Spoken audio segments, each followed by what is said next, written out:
Si A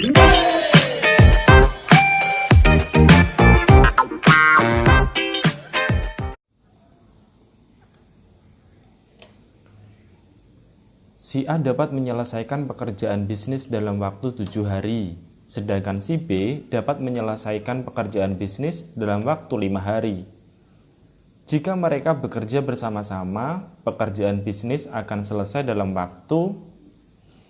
Oke, jadi di situ ceritanya ada dua orang, si A dan si B, masing-masing punya waktu sendiri untuk menyelesaikan pekerjaannya dan disuruh mencari waktu ketika mereka bekerja bersama-sama. Ingat, di situ ada kata-kata bersama-sama. Maka kalau ada kata-kata bersama-sama, saya tulis di sini ya. Oke. Bersama-sama. Maka caranya adalah dibalik, kemudian dijumlahkan. Oke, jadi caranya dibalik, kemudian dijumlahkan. Jangan lupa ya. Nah, itu. Kemudian kita aplikasikan ke soal. Jadi yang pertama si A, dia bisnisnya membutuhkan waktu 7 hari. Dibalik 7 jadinya dibalik jadinya 1/7. Kemudian ditambah si B-nya, dia dapat menyelesaikan dalam waktu 5 hari. Berarti ditambah 1/5 karena dibalik.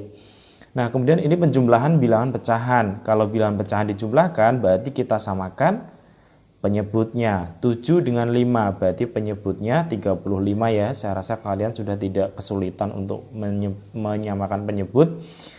Ini 7 jadi 35, berarti dikali 5, jadi atas jadi angka 5. 5 jadi angka 35, jadi dikali 7, berarti ini 7. Kemudian karena penyebutnya udah sama, kita jumlahkan yang atas 5 tambah 7 jadinya 12/35. Nah, untuk mencari waktu tidak berhenti sampai di situ. Jadi ini harus dibalik. Ketemunya adalah 35/12 hari. Gitu ya. Nah, karena di situ ditanyakan dalam bentuk jam, maka kita kalikan bahwa satu hari itu kan ada 24 jam. Maka ini dikali 24. Nah, kalau sudah kita coret aja 12 dengan 24 bisa dicoret di sini 2. Ketemunya yaitu 35 kali 2 yaitu 70 jam. Jadi jawabannya adalah D.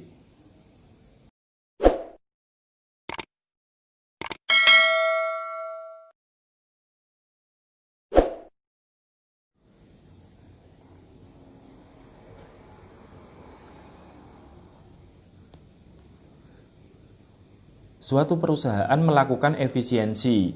Sebanyak 20% dari karyawan tidak diperpanjang kontraknya.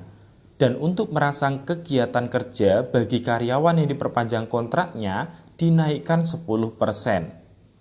Jika dilihat dari pengeluaran untuk gaji, berapa persenkah penghematan yang diperoleh oleh perusahaan tersebut?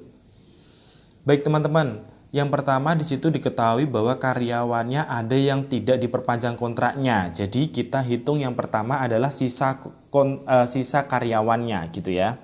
Oke, saya tulis di sini. Sisa karyawan. Sisa karyawan sama dengan, karena di situ yang tidak diperpanjang 20%, sisanya tinggal 80% ya teman-teman. Nah, karena 80% itu sama dengan 0,8. Setelah itu kita menghitung gajinya. Untuk menghitung gaji, yang pertama gaji normal dia kan 100%. Kemudian di situ ada keterangannya bahwa dinaikkan sebesar 10% gajinya. Karena dinaikkan maka ini ditambah dengan 10%. Jadinya yaitu 110%. Atau jadinya adalah 1,1. Nah, setelah kita tahu sisa karyawan berapa, gaji setelah naik berapa, kita bisa menghitung pengeluarannya, teman-teman. Oke, kita menghitung pengeluarannya, bahwa pengeluaran itu berarti banyaknya karyawan dikali gajinya. Banyaknya karyawan 0,8 dikali banyaknya gajinya 1,1. Jadinya adalah 0,88. Kemudian baru setelah kita tahu pengeluaran, kita bisa menghitung penghematan. Nah, di soal kita disuruh mencari penghematannya. Penghematan bisa didapat dari pengeluaran awal dikurangi pengeluaran akhir ini ya. Pengeluaran awal itu kan kita misalkan sebesar 100% atau 1 dikurangi dengan pengeluaran yang baru setelah gajinya naik dan karyawannya tidak diperpanjang. Jadi ini 0,88. Jadinya yaitu 0,12 atau dijadiin bentuk persen jadinya adalah 20%. Jadi di situ jawabannya adalah C.